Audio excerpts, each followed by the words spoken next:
Pourquoi faut pas mougou avec n'importe qui? Partie 2. Dans la première partie, on a parlé des voleurs et voleuses de baraka, ou autrement dit d'étoiles, et j'ai même donné des exemples. Mais dans cette partie, je vais vous expliquer comment ils procèdent et surtout comment les reconnaître. Déjà, il faut savoir que tout ça, c'est de la magie rouge. Et dans cette même magie, on dit que l'appareil CUL des féminins, vous m'avez compris, est souvent considéré comme un réceptacle naturel, capable d'absorber l'énergie vitale de l'autre. Cette capacité, elle peut être exploitée consciemment ou inconsciemment pour capter l'étoile d'une personne. Pour la faire claire, les femmes, elles ont un moyen d'absorber l'énergie directement, sans moyen externe. Mais nous, les hommes, on n'a pas la capacité d'absorber l'énergie comme ça. Nous, on a besoin de moyens extérieurs. Les hommes, eux, ils ont besoin de faire des incantations. Des incantations.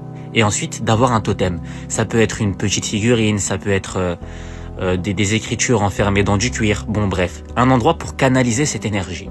Et ces pratiques, elles permettent aux hommes de capter ces énergies-là.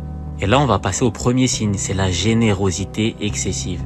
Ils vont offrir des cadeaux, mais trop rapidement, que ça soit de l'intention, de l'amour, des biens matériels, bon bref. Mais ça peut être une stratégie pour établir un lien énergétique profond. Parce que eux, ils peuvent te donner des milliers et des milliers d'euros, mais ils s'en foutent. Parce que ce qu'ils veulent récupérer, s'ils l'ont vu chez toi et qu'ils veulent le récupérer, ils savent que ça va leur donner bien plus. Donc à quoi bon donner 10 000 balles si je vais récupérer bien plus?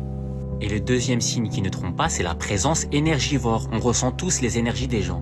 Mais il y en a, après les avoir côtoyés, tu te sens fatigué, épuisé, vidé. On a tous un champ vibratoire.